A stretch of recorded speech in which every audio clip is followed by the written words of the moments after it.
A native of Northeast Ohio, Athena Dixon is the author of The Incredible Shrinking Woman and No God in This Room from Argus House Press. Her work also appears in The Breakbeat Poets, Volume 2, Black Girl Magic from Haymarket Books. Athena's work has appeared in various publications, including Gay Magazine and Narratively. She's founder of the Linden Avenue Literary Journal and is the co-host of New Books in Poetry podcast via the New Books Network. She earned her MFA from Queen's University in Charlotte and resides in Philadelphia. So do you want to read a bit? We'd love to hear it. I'm just going to read the opening essay of the book, which is A Goddess Makes Platinos. And there's really no setup other than this takes place around the time that my divorce was kicking up and I was getting ready to be officially divorced. A Goddess Makes Platinos. I'm standing in the kitchen making platinos. It is a Friday in the summer and all of the windows of my home are open. I'm trying to create some semblance of peace today, but you are on my mind. I believe I can forget the bitter of these last years and smash the sweetness of memory between my teeth. I am wrong. Soon, waiting for the edges of the fruit to caramelize, I'm sitting on the laminate floor, staring up at the spidering of brown dots from the bathroom leak above me. There's comfort in connecting the splotches into patterns, finding the images in the blank spaces until my eyes ache. I close them, and the insides of my lids glow red. This colors the world, and for a moment I can forget what brought me to the floor alone, letting the coolness sink into the backs of my thighs. No matter what I think I'm forgetting, I know I'm never really alone. My memories are viscous and they settle into me each night. These bones bedding down and fighting a war, lonely for some fat, a sliver of love. I sleep to the left, so close to the edge I'm nearly falling. When I am bold, I starfish my body across the mattress, arms and legs thrown to the four corners of my room. My bottom arches my back from the padding, and before long I am curled left again, and morning makes its way in on the backs of birds and garbage trucks. This is life in the city, so different from the sounds of trains or the sort of fog that covers the backyard like a down blanket. I like it here because here I am new. Here, I can shed the layers I've crafted over the years and become bare. In theory, I can be whomever I choose, and this is reflected in the things scattered about my apartment. My old college roommates once told me a woman needs only three things: red lipstick, high heels, and a vibrator. I have all three, but in the end, I am the same as I've ever been, a study in cardigans and Chuck Taylors, a portrait of curls and a bare face. A face morphing into my mother's as the years go by. I'm starting to dissect the ways we are dissimilar, the ways we are exactly the same. To the men in this new city, I am a challenge, perhaps a puzzle to decode. I am skittish, yet I invite them close enough to see the whites of my eyes and the red painting my lips. Then I disperse into a cloud of songs they can no longer listen to, and into the void of erasing me from each of their memories. But from afar, I long for them. I hope to curry their favor until they finally see me. What they actually see, I'm not sure. It is when I am seen when I am afraid, not of them, but of myself and the havoc I can bring. I've learned I can spiderweb across a man's life in equal parts love and regret. I'm not easily forgotten, but often left behind. I become a bridge between the things these men want to forget and the lives they desire. Some sort of way station between the men they are and the men they hope to be. I'm never quite enough, and yet always way too much. Too loving, too clingy, too good, too nice, too hard to pin down, too irresponsible, too much off the mark, too much of a prude. Sometimes these men get caught between what they seek and what they seek to lose. And before long, everything has crashed down around us. The dust and ruin of our collective lives now smoldering at our feet. This pattern of men coming and going is easily traceable throughout my history. Perhaps it is my accommodating personality, or fear of confrontation, or lack of connection. Maybe it is all of the above. These men write their names upon the vellum of my skin. This way I can never forget them. I'm sure I leave inscriptions of my own. Perhaps it is a bit of melody or gap in the story. The men's names are not many, but still readable and slightly faded. But beneath the thinness of my breastbone, passers-by can see a collection of hearts beating. It is a steady pomp and circumstance that directs my daily movements, slow and plodding and endless. On the counter above me, I can smell the heaviness of oil from the stove, the platanos now soaking through a layer of paper towels. My stomach ripples to life only to be ignored so I may concentrate on what is important, starvation for something more. My body is heavy. It is thick and full and untouched. I smash it and find myself soft, yielding. It is unexpected. I mash into my skin like the platanos press, trying to mold myself into something these men will love, something these men will remember when they are starving. Instead, I bruise myself the color of the ripened fruit, a mess that hides the sweetness inside. It's on this edge of rotting where the dust is found.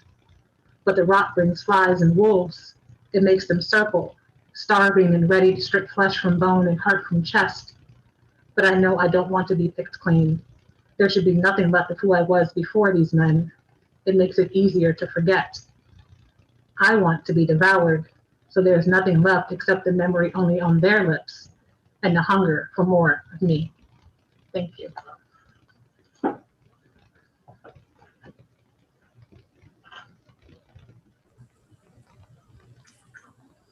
Thank you. Wow. All right, I'm going to jump right in with the standard Writer Center opening question. Okay. Who the heck are you? I'm Athena. I am the oldest daughter of Albert and Sharon Dixon of Ohio, the only sister of Ivana Bowman of Ohio. I am a poet turned essayist. I am a woman who tore herself down to the very base bone of who she was and has been building herself back up. I'm flawed and petty and giving and loyal to a fault. I am a work in progress. I think that covers the bulk of it. I feel like I should have just written all that down. That was beautiful. So please tell us about your book, what's in it, and how did it come to be? I've seen that we've got a lot of essayists. Yeah, how did it come to be? So the book kind of came to be because I was tired of playing around with the manuscript. So I'm a poet for genre. So my MFA is in creative writing, but the concentration was in poetry. And so in 2011, my marriage kind of imploded, and I spent most of 2012 into 2013 going through a divorce. And so I had a very, very bad couple of years where I was very suicidal. I pretty much didn't want to exist anymore. And so I was trying to kind of like journal every day and write information into poetry, and it wasn't working. I felt like poetry was stifling me in some way. So I decided to start writing personal essays, not because I thought they would ever be published, not because I thought that it was something I would be good at. It was just a way to kind of like get all of this like pain and hurt out of my chest and onto the page. And so on a whim one day, I think it was depression in my brain, told me to submit one of the essays to an online magazine. And the editor of that magazine said, I really like this. And then depression said, you should pitch it a column to her. And she said yes. And so I wrote a series, I think it was 6 or 7 essays about what it was like to be a pre-divorcee, like a person like actively going through a divorce and moving into your own home and kind of finding yourself again. And so I said, okay, maybe this is something I can do. So around 2016 or so, I started going to the Hippocamp conference in Lancaster, which is the conference for nonfiction writers. And I love it. I've been every year since. I think I was sitting at breakfast one morning and someone said, oh, what are you working on? And I was like, I'm working on a book. That was a lie. It wasn't true. I just said that because I thought everybody else is writing a book. I should be writing a book. And so between 2016 and about October of 2019, I decided I really was going to try to put together a book, but I had no idea how that was going to work. In my mind, an essay collection was just like a series of times, like a period of time. You took everything that you wrote and put it in a book. Like I had no concept of what a through line was. I had no concept of a theme or how they should all be interlinked. I was just like, I wrote these essays in this 4 years. They belong in a book. And so that 4 years is really me adding stuff, taking stuff out, changing the title, trying to figure out what it was about. And then finally, after attending, I went to Tin House in 2019 in the nonfiction pod. I went to Callaloo in Oxford. I went to England for 2 weeks and wrote and studied creative nonfiction. And then I went to Vona in Berkeley, California. So 3 years back to back, I went to workshops and started finding my voice and figuring out maybe I really had something to say. And having that outside input from other people kind of gave me the through line of this idea of rebuilding and visibility and shrinking and growing. And in 2019, October, I got tired of messing with the manuscript. I got sick of it. And I got to a point and I was like, either I'm going to completely scrap this book or I'm going to send it out somewhere. So I decided in October 2019 to send it out to see what would happen. And I was lucky and somebody really liked it and wanted to give it a chance. And that's really how it came to be. But it really wasn't a formal thought at first. It really was like, I feel like I should be writing a book. And thankfully, I was able to find themes that kind of connect them all together. I know it's not a good story. It's not a very writerly story, but that's the honest way that the book actually happened. I thought it was a great story. It was like, I did the work. Yeah. I was in pain, and I'm sorry for your pain. It worked out. So, all right, I have pages of questions, but there are some really good questions coming in. So I want to hit just three of mine, and then I'll just throw this aside and stick to the chat questions. So, particularly, I mean, I noticed it immediately in the piece that you read tonight. You make tremendous use of contrast. So I just pulled a couple of quotations from the book, which is not easily forgotten, but often left behind. I walked a fine line between obscurity and acceptance. We are neither Southern nor Northern. And to me, I felt like you were setting the goalposts here and here, and it was my job to figure out where you fell. Is that? I mean, it's really effective. Can you talk? Is that intentional? It is. I think because we as individuals don't exist like on either side of the spectrum at one time. I think you're always shades of gray. You're always somewhere on that spectrum, depending on what the situation is, what the memory is, who you're actually dealing with at the time. Like for somebody, like say my grandmother who was born in Georgia, I'm very Northern. I was born and raised in Ohio, now I live in Philadelphia. But I can also be kind of Southern because I have the influence of her. And because of that migration from the South to the North, that there are things that are inherently Southern about the way I was brought up.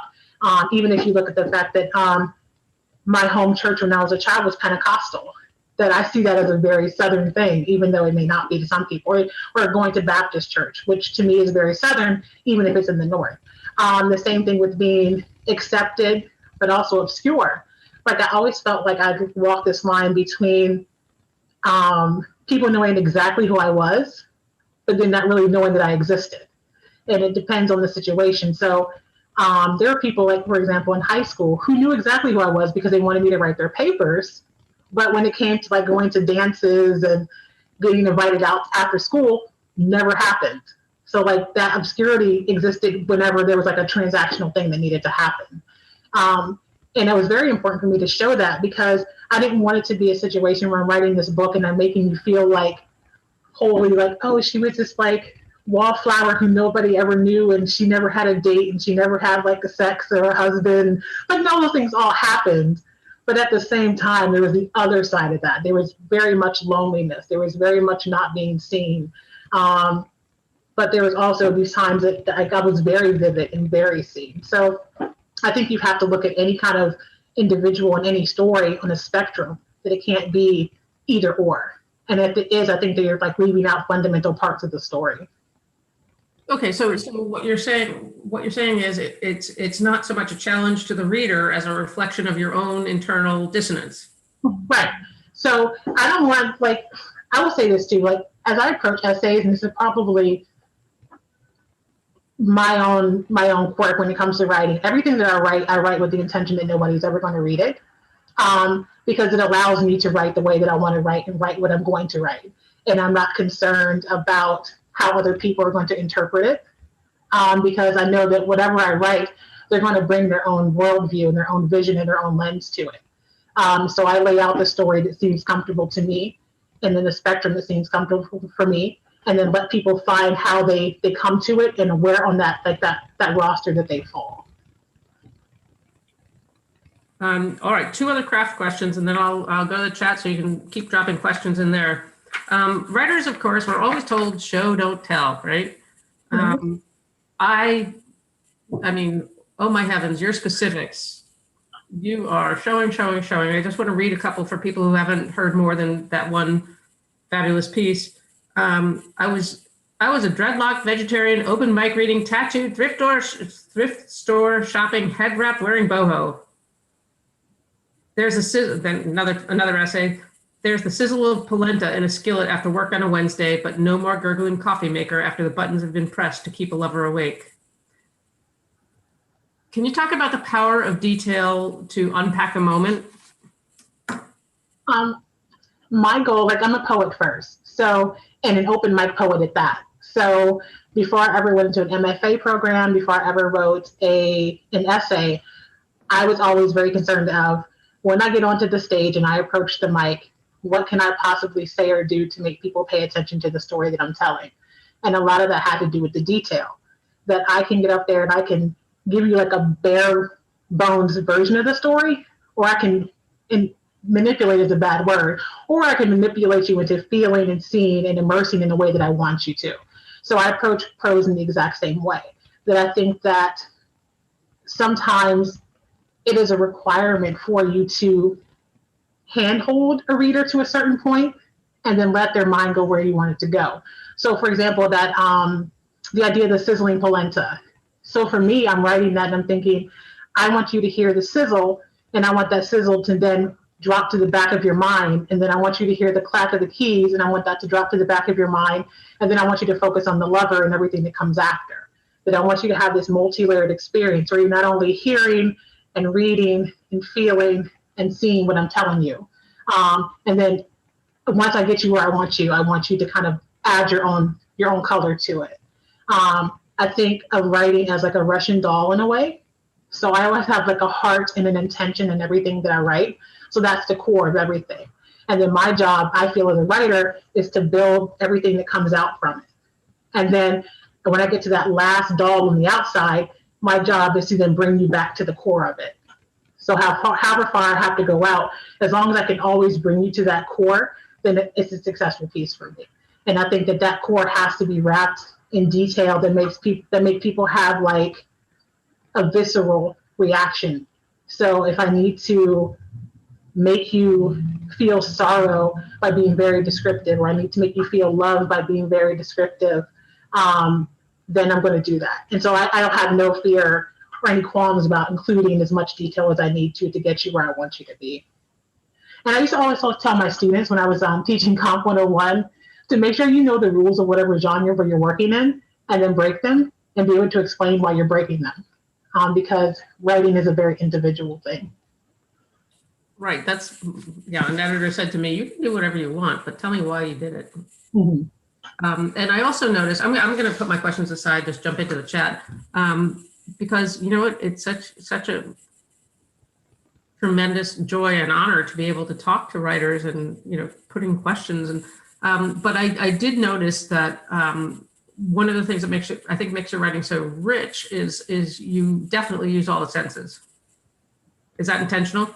It is. I like to figure out the vehicle for whatever I'm going to write. So I do like a mapping where I take the through line. The top arrows that come off are like the individual scenes of what I want or how I want to tell the story. And then the bottom section is like what I want you to feel in a way. So I'm always looking at like a sound or a smell or a sight or something small to latch onto, and then to spin the story out from there. I think that doing that gives people a greater sense of immersion. So it's a very intentional thing. And on top of that too, everything that I write with music attached to it. So if you see a lot of sound and a lot of musicality, that's a definite thing that happens because that's how I write. And everything that I write and I edit, I do aloud. I've probably read my book aloud hundreds of times since I started writing it, because it's how I hear the language. It's how I hear how the sentences are constructed and what words sound good against each other, and what images make sense, which and the ways I find like flaws in what I'm writing. Okay, Athena, this is from Mandana. You have such a, hang on, not scroll, come on. You have such a strong and memorable narrative eye, and memoir writing, of course, is about that eye. But one of the great craft aspects of your writing is that your writing is so open that it has a space for the reader to be in the world you create and have stakes in it. Do you think about that as you write? And separately, how does your work as an editor inform your writing and vice versa? I will be honest and say that the openness that I put in anything that I write is strictly for me. And it's because I look at everything that I write as like a wound. And my whole job with that wound is to excavate it and then to heal it. And if that leaves space for other people, then that's okay. But it's not my intention. I always think that if you tell something with heart and with intention on the page, your readers will come to it and understand that there's something for them there as well.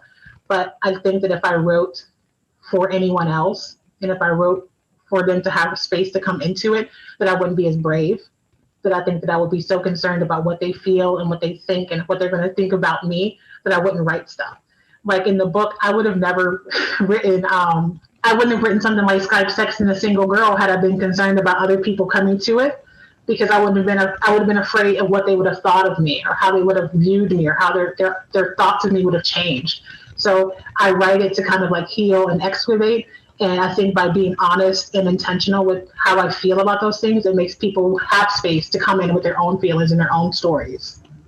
Well, And then, sorry? I was going to say, in terms of editing, I'll get to that in a moment. Go ahead. Well, I mean, speaking also as a less accomplished essayist, but I mean, when you write about people you know, that can be really thorny. So how do you handle that? I honestly try, with the people who I included in my book at least, there were only 2 people that I let read stuff in advance because I was concerned of how they may come to it, and not because I thought that I was being harmful to them or doing anything that would be detrimental to their livelihoods or anything, but just because I honestly wanted their opinion. But my goal was to write what I wrote in a way that it was focused on me and not them. There's very intentional why most of the men in the book don't have names. They're, except for Justin because he passed away, and some minor characters through some of the stories, but like the main men in my book have no names on purpose, because it's not important who they are. What's important is my experience with them and how I came out on the other side. And also, if they felt some kind of way about it and they wanted to out themselves and attach their names to it, then that's up to them. But I think that I didn't think too much about it because nothing that I wrote that was included in the book, I'll say, was written with ill intent. It wasn't written to shame anybody. It wasn't written to be an expose on anybody. It was really just an examination of my life. But I will say that I mentioned that I write stuff assuming that nobody will ever read it. And there are a lot of essays that exist in a file folder on my desktop called Good Morning Heartache, which will never see the light of day. Because when I wrote them, they were written from a healthy place. They were written to shame people. They were written to hurt somebody. They were written to expose people. And that's not my intent in anything that I write. So I've written them things to get those out, but nothing else from those essays will ever come out. So I don't feel like I've done any harm to anybody with any intention. So I haven't had much concern about it other than what they would think about me. Yeah, I mean, I hear you. That's, I mean, one of the things in essayists is you write to understand yourself. Mm-hmm. Yeah, and sometimes it's better to put in a folder, but it's still part of the layers of what you've written that you. Exactly. So a question from Igor, which is a personal one, and you can either answer it or it's a. Do you go to church? At the request of my mother, when I'm home, I do. I will be honest in saying that I have, and this is not to offend anybody, but I do have issue with organized religion sometimes in the way that it approaches people who do not practice in the same way that they practice. And I think that that scares a lot of people away from being able to feel comfortable going into a church. So I have my own spiritual beliefs that I practice in my own way, but it's not a part of a particular organized religion. And if I'm requested to come to church, I will without any fanfare. But I just haven't had the ability to find a place where I feel comfortable in worshiping in a way that didn't feel like I was compromising my own thoughts and opinions, or I wasn't being judged in some way. Thank you. From Kathy, I'm always so curious about how essayists structure their work. Can you tell us about the mosaic of pink Post-it notes behind you? That is my third book, which I've been working on for a couple of months. It has a particular format that I really want to work, and I couldn't conceptualize it in my head. So I think there's 50 of them, 50 posts or cards on my door, so I can think of each portion of each essay and how the essay flows. So each row is like an individual essay in the main points of each essay. Because I had no idea how to work it out in my head, so I had to visually map it out for myself. And then in terms of just regular essays, I usually start honestly with either a title or just this general kernel that I see how far I can spin out from that particular thing.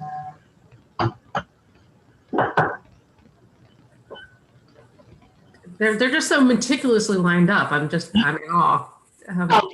That was just me sitting there with tape one day and a Sharpie. Ha! From Tessa, what would you say are the essential components that you need to craft an essay? And that could probably include coffee or red wine. True. Or vodka. Or moonshine. I have a jar of that, thanks to my dad. I would say for me, for individual essay, I always want to have the heart, which is kind of the emotion or the thing that I want you to walk away with, and then the intention. So how am I going to tell you the story, and what do I want you to feel, or what I want you to pay attention to? So I always am concerned about not only kind of the technical aspect of it, I want to know the emotional aspect. So for something I'm trying to think of a good example in my book. So the essay that I read. So my heart of that story was kind of this idea of longing and questioning about why I'm in the situation that I'm in. So I didn't want you to leave that essay feeling like it was resolved. So the heart of that was this questioning and this lack of resolution. And then the intention of it was how I told the story. So I'm going to start you with the Platinos and then the zoning out and then coming back to the Platinos at the end. So everything that I do has the intention of how I'm telling you a story, the vehicle, and then the actual heart of the story of what I want you to feel or what I want you to pay attention to. And then from there, I branch off into how many scenes that I want, how many transitions I want to make within that essay. So that one is a page and a half, I think. And so there's only really 3 main switches from the original kitchen to the bedroom, and then the thoughts that come from being in the bed, and then back to the kitchen. And the larger essay is going by years. So it really is those are the 2 things that I always start with: heart, intention, and the vehicle that I'm telling you the story through.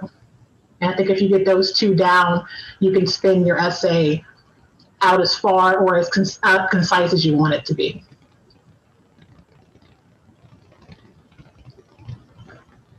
Okay, I want to take a class with you, but can you compare the Good Morning Heartbreak essays, which are self-exploring and just putting emotions down on paper? How that's very different from the very meticulously crafted work you're talking about as well. Those essays, the ones that are kind of in the dark hole of my laptop, are strictly me saying, here is the inciting incident. This is the one thing that you did or said that pissed me off or hurt me. And all I want to do is tell in excruciating detail what you did. There's no resolution to it. There's no development of it. There's no refinement of it. There's no, this is what you did, but this is how it affected me. It's really, this is the gut reaction, bloody heart on the page. I will say that the only essay that kind of came out of that you can kind of see remnants of that is in Once Upon an AOL, which is the story of how I met my ex-husband and then the divorce. And I had somebody ask me in another chat about that essay in a way. And I said, I probably will never write anything like that again. It's my least favorite in the book because I feel like I didn't honor myself in it. I felt that it was a way for me to put that story out into the world so I could let go of it. And thinking of it later, I feel like I probably should have just left it in the folder. And not because anything that I said in that essay was like intentionally hurtful to him. And it wasn't that there was anything in that essay that was particularly scandalous. It was just the story of what happened. But there was no real resolution. Like if you get to the end of that essay, I say, oh, the fairy tale wasn't supposed to end like this. But then, okay, so what happened? Like nothing happened. I just said, we broke up, we got divorced. So like there's no refinement to that story. It's just me saying this is what happened, this is what he did. And so I feel like those essays that I don't take the time to develop end up like that there's no further thought on the horizon. It just ends. So I wonder if you would say that the Heartbreak folder is more along the lines of journaling? I don't think that it is because I have actual journals that journal like every day since 2011. Those are actually, the essays in that folder actually have structure. Like they're regular paragraphs and formatted and 12-point font and double spaced, but there's like no actual like crafting to them. It really is like, this is the story of what happened. It's almost like writing the climactic part of a novel and then never going back and doing like a second draft. Like it's just like, here is like the inciting incident and then that's it. And there's no resolution and there's no downslope. Got it. From Erica, Athena, I'm curious how you know when an essay is finished. Can you describe the feeling you get when you know? And she doesn't say, please don't use all 5 senses, but I bet you could. No, that was a joke. Unless you want to pick I was thinking, can I? I just know. That sounds really, really trite, but I do know. Like I get to the end and I'll read it over and over again. And usually when I get to the end of something and my gut reaction is, I can write. Like that's how I usually, that's like a thing I say to myself all the time when I get done with it. I'm just like, I can write. And then I'm like, okay. And then I'll go back and read it again. But generally what it is if I can find at the end of an essay, in that closing paragraph, something that takes me from that last line and shoots me right back up to the beginning of the piece, then I know that I've done my job of keeping that thread through it. And I know that that's going to make a reader curious to go back and see what they missed or what they didn't pay as much attention to. So I always look for that echoing image when I get to the end. And sometimes that's very overt. Like it's very much like, I said the plot notes at the beginning, so let me say it at the end. Or it could be something very subtle, like I might mention and once upon AOL, I mentioned the spires in the distance the first day I met my ex-husband when we were driving back to DC. And at the very end, I mentioned maybe the story got lost somewhere in the horizon of the spires or something like that. So I'm always finding a way to shoot you from that last paragraph back into the beginning to make you want to read it again. And speaking of reading it again, I've seen multiple questions in the chat. Are we recording this? Can we hear it again? Yes, yes, yes, yes, yes. I will send you a link soon, within a few days. Do you have a favorite rule to break in your writing? Probably I don't care about sentence fragments. I think that they serve a very good purpose linguistically.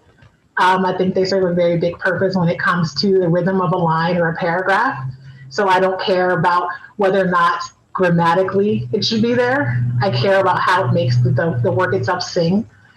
So you might see in my book a very short sentence fragment followed by a very long line, and those are all very intentional because I think that there should be a lull to everything that you write, like a conversation. Anything that I read or I write, I want to sound like I'm actually speaking it to you. So I do things like I make sentence fragments. I might break a line in a weird place or do word choices that may seem a little bit like unconventional. Like I read this grammar guide one time. It said about how you shouldn't say somebody like growled a word or somebody didn't like, they furrowed their brows. Like they don't like words are like animalistic when it comes to like talking to people. They want you to say things just like, he said this. I'm like, I don't agree with stuff like that. So I find ways to make language work for the context of the work and not grammatically. And it's not that I don't know, but it's just, I think it sounds better. From Jamil, have you done much collaborative writing? As a musician and producer, I teeter between solo work and collaborations. My assumption is that being an essayist is a rather solitary artistic medium. Is that the case? Yes and no. I don't do much collaborating when it comes to actual individual projects. I've only actually done one that I can think of off the top of my head. But I do belong to 2 writing groups. And one of them we write together Monday, Wednesday, and Fridays and Sundays. So we just get on to Zoom, we turn off our cameras and mics, and then we write, and then we kind of hold each other accountable for the words we get in and what we're working on that day. So we're not actually writing together as a project, but we're writing as a collective to just have like the same energy. And then my other group, we are concerned with like helping each other not only write, but also promote our work and to make sure our voices are amplified. But I don't actually do collaboration. There might be something like that in the future, something I can't really talk about yet because it's not officially out in the world, but I don't. Like, and honestly, people don't approach me to do it. Like, I don't, I've never really been asked to collaborate on anything. So it's not really in my wheelhouse, but I would love to. It's actually on my creative goals for 2021 on my whiteboard over there, is to do a collaborative project, because it's not something I've ever actually had the opportunity to do. But being an essayist can be lonely in a way, because you are, especially personal essayists, because you're really taking yourself and putting it out onto the page. And that's a very solitary thing until you get through that first draft, really. I'm also a writer who doesn't really have a beta reader or an editing partner. There are a couple of people here and there on mic for something that's particularly special asked to read, but generally I do all of my own editing and whatnot myself before I send something out into the world. And that's a very conscious decision, but it can be very lonely at the very beginning because you are trying to figure out what you're excavating from yourself. And I think that you need to have that kind of distance from other people in order to stop the influence of their thoughts and opinions on that particular work. Well, I'm curious about that because I actually kind of like using beta readers who don't know me. Mm-hmm. So no beta readers, huh? No, I think I do like that though. I like the idea of having like what they call a flat-footed reader, a person who doesn't know you, has no like skin in the game, who doesn't like want to say your friend or your family member, who really will tell you what you need to hear. But for me, it really depends on what I'm writing. Like I have 2 things that I'm working on right now. One of which I know that I'm probably not going to send to anybody else, and one of which I will for sure. It's not an every piece thing. So something like the piece that I did for Narratively, I wrote that myself, I sent it out, and then I had edits to an editor there. But then the piece that went into Gay Magazine, that was a super quick turnaround. Like I wrote it on the plane, I submitted it like maybe a week and a half after I wrote it, and I submitted it on a Saturday. They accepted it on a Monday and it published on a Wednesday. It was like super quick. But then like the piece that I'm writing now, which is going to be in a book next year, I will definitely have like a beta read. But like when I'm submitting to journals and things, I usually don't, because I spend so much time with them that I think that it might be selfish of me, but I think that I don't want outside influence on it. I don't think it's selfish. Oh my gosh, you know? Can you tell us your path to publication? For this book, it was a little bit traditional and a little bit non-traditional. I actually had someone ask me about my query letter the other day, and I was like, I've never written one. I've also never written a book proposal.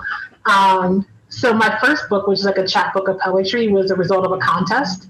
I entered the contest and I won, so I really didn't have to write anything.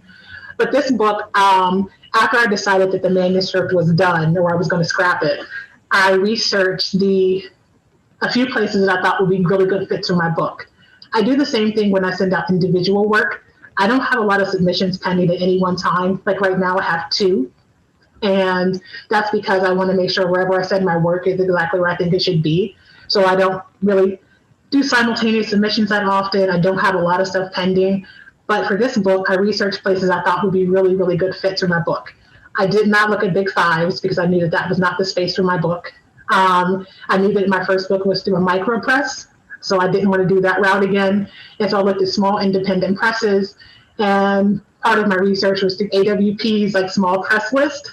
And I went through every single page and looked at all of them. And then I looked at books that I really, really enjoyed over the prior year and decided that I was going to submit to 4 places. And once I got that list, I wrote my general like submittable cover letter type thing and got the manuscript together and sent it in. I submitted my book in October. In January, I got the acceptance from Split Lip, but I received technically 3 rejections. The first was from the big name press that I submitted to. They sent me a stock rejection. The second one was a place that had published one of my favorite books of the prior year. They sent me a personalized rejection with notes of why they didn't pick my book. And then the third place never even acknowledged they got my manuscript. Like I didn't even get like a stock email saying, hi, you received it. And to this day, they've never said another word to me. And then Split Lip accepted my book in January. And between January and September, when the book published officially, I went through my edits, book cover design, promo, pre-sale in like 8 months. And it came out in September. But it really was a quick process, surprisingly. So I say that it's not traditional, but it's like obviously traditional because I went through the same steps of 2 rounds of edits, determining what the book cover would look like, pre-sales and contracts and all that stuff. But I didn't have to do a query letter, a pitch letter, or a book proposal. And that was because, good for me, that when I researched Split Lip and I really liked them, they happened to have an open reading period. So I didn't have to like pitch them traditionally. And that's how my book got picked. It got picked up through an open reading period. I'm going to go back to the chat window. Paige says, Athena, sometimes when I write essays, I worry that I spend too much time in the text languishing in my own dark places, period. Do you ever have that worry? Do you think it's important for an essay to have balance between reality and an uplifting, more refined perspective? How can writers achieve that balance? I don't know if it needs to have like an uplifting balance. I say that because the reason why my book ends with an essay titled Depression is a Pair of Panties is because we wanted it to be shown that this depression and all the stuff that I went through the last couple of years is not resolved. I think that you don't owe it to anybody to have any kind of solution or uplifting tie up to your story. I think that if the story is dark, the story is dark. And I think that the consideration should come in how you tell the story and why you're telling the story. That if the story is dark and you're telling the story because it's just you picking at the wound of it and there's no like goal for you to heal it, then I would say that's probably not the time to tell the story, maybe sit it to the side. But if the story is dark and you're exploring that darkness in a way that is like healing yourself or excavating it from your body or letting you get it out, then I say then wallow in it. Like that's the heart of the story. That the heart of the story sometimes is very, very dark. And it's how you make your creative choices too. So like in my book, the essay in print instead of a flash, that essay is about me trying to drive my car into the back of a semi truck and kill myself on my way home from work. So I knew that was a very, very, very dark thing to write about. So I decided to tell it in a way that was like not focusing on the darkness of it, like as an obvious darkness, but focusing around everything that happened around it. So we had the darkness of I want to die, but then I was like, so what's the actual story around it? The story around it is what happens to my mom and my dad and my sister if I kill myself on this particular stretch of highway, because this is what connects my parents to my grandmother, and this is what connects my mom to her hometown. So I'm wallowing in that darkness of the suicide attempt, but I'm also telling like, this is like kind of the redemptive like possibilities around it. So whatever you're writing, write it until you can't write it anymore, and then go back and see what of that darkness you want to actually keep.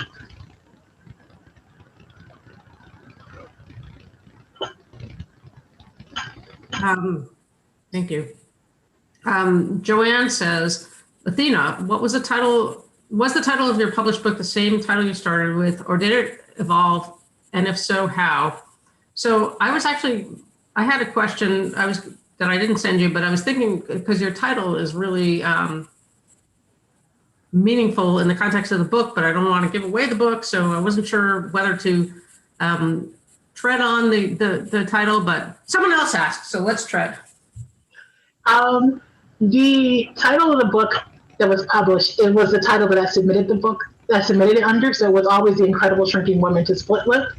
But the original title of the book was originally like Water for Breakbeats, which was a play off of my love of Golden Age hip hop, and also one of my favorite movies like Water for Chocolate. And then the book was actually titled Reader Insert, because I was going to take like a fan fiction type, like Mad Lib kind of approach to it. And then The Incredible Shrinking Woman got picked up by Gay, and it seemed to tie everything together in terms of like every single one of the essays in some way has like some version of me shrinking or hiding or being hidden or cutting myself down and things of that nature. So that became the actual working title, and they kept it the same when they published the book. That actually, we don't have a ton of time left, but and if I haven't asked your question, it's because I'm not good at chat windows. So pop it back in, please. But in the meantime, I found some very powerful themes in your book about loneliness and family and body dysmorphia and love. And so earlier you said, it's like things I wrote. I'm going to answer that, Michelle, in a minute. Will Athena be teaching a workshop in the Writer Center? And the answer is, I effing hope so. We're going to talk about it as soon as this is over. Now I've lost my thread. About the themes, body dysmorphia. Right. So you said that these are like things you wrote in a certain period of time, but when you read the book, it's a journey. So did you pick and choose among the essays? What did you do to make the theme so cohesive? So like I mentioned earlier, the first thing I did was put everything under the sun into the book. And then I started shuffling things around, and then I started like trying to figure out what fit and what didn't fit. So there were essays about learning how to shoot guns, which really didn't have anything to do with the rest of the stuff in the book. And so I decided, once I took out the things that were obviously not a fit, I went back through and did like a fine-tooth revision of things that seemed like they had a kind of a similar theme but didn't really fit. But what I really wanted to do was concentrate on things that had to do with how I viewed myself. And even if those feelings came from external sources, like the biggest concern I had was I wanted every essay to have some kind of like facet of me or some version of me that had to exist to kind of get to where I'm trying to be. Because I'm still not completely sure who I am. Like that's always going to be a work in progress. But I wanted it to be things that shaped how I viewed sex, and things that shaped how I viewed love, and how I viewed my body, and how I viewed desirability, and how I viewed my worthiness. And then using those kind of feelings to kind of determine what essays were in the book. I'm not sure if I took things out. There's a couple things I wish I would have left in originally. But mainly it was like, well, how do I see myself in relation to everything that's happened to me? And that's how I determine what to keep in. So yeah, hopefully I answered that. I think so. I think we have time for one more question. I'm the woman with the timer. You come to my open mic. Remember when we had open mics in person? Okay, so from Liza, Athena, do you start out writing an essay with a point you want to make, or do you just start with an image and a story you want to tell, and if it makes a point, it'll come through? Both. I keep both a Word document on my computer and the last couple of pages of my project notebook for things called scraps. And those are generally images that I like cannot get out of my head, things that I'm going to turn into an essay somehow, some way. But usually when I approach like an essay, I usually have a general idea of where I want it to go. I'm never quite sure how I'm going to get there because I don't outline any of my essays. I will create like a general, like, this is like how I want to tell the story, but I don't do like an actual outline because I think that that regiments me too much and I probably lose some of the creativity of it. But I generally have like a basic idea of what it's about and where I want it to end up. So I'll say, I'm going to write an essay about Skype sex today. And all I need to know about this essay is I want it to be based on this, but then I also wanted to have elements of why it's important to me and why Skype sex is something that I think was necessary in my life at the time. So how I get to that end goal, I don't know, but I know where I kind of want to start. And then things that are in my scraps folder, I force them into essays. Because like I think the image is so compelling or the title is so compelling that I'm going to find a way to use it. Those are the ones that usually don't find homes very easily because I know that they're forced and you can feel that they're forced. But for the things that I actually send out for publication seriously, I usually have a general idea of where they're going to go, but never an outline. All right, I'm going to throw in one more question. So most of the pieces, and I get you have a poetry background and you're willing to break rules. So I don't know if this will show, most of the essays are traditional essay format. Some of them are lists, but some, can you see this? Did this work? I don't know if that worked, but it's an unusual, it's not an essay format. Mm-hmm. It works, but it's not an essay format. So I'm wondering, like pieces like MASH, 50 Reasons to Leave Your Lover, some of which are good. So when you have something you want to say, how do you decide what format you're going to use for it? Is it going to be more?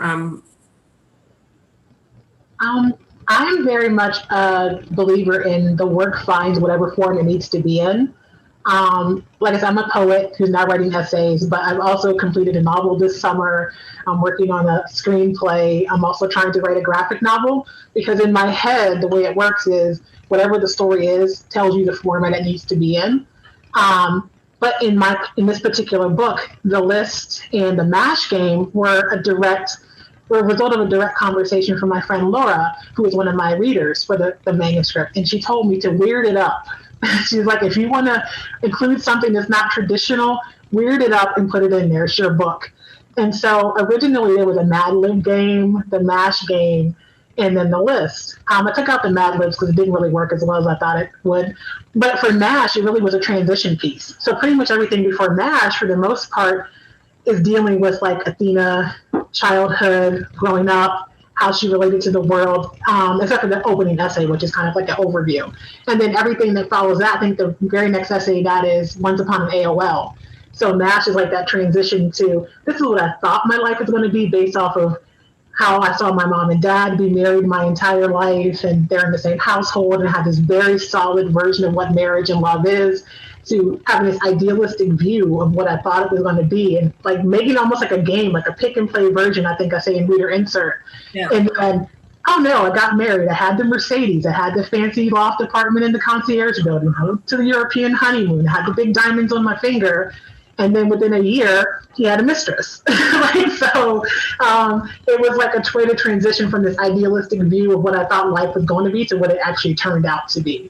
And then with the list, things men have said to me, some of which are true, is actually a really good example of my scraps. Because all of those things were things that men have really said to me that I wanted to include in an essay, but it wasn't enough meat to make it an actual essay. But I'm like, these are too good not to like tell. Like, this man really said this to me.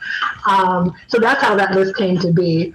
And then 50 Reasons to Leave Your Lover was really all reasons that I ended up leaving the relationships that get mentioned in the book. And I just want to add that there's a disclaimer on the MASH piece. Yes. Disclaimer: the life you want may not be the life you receive.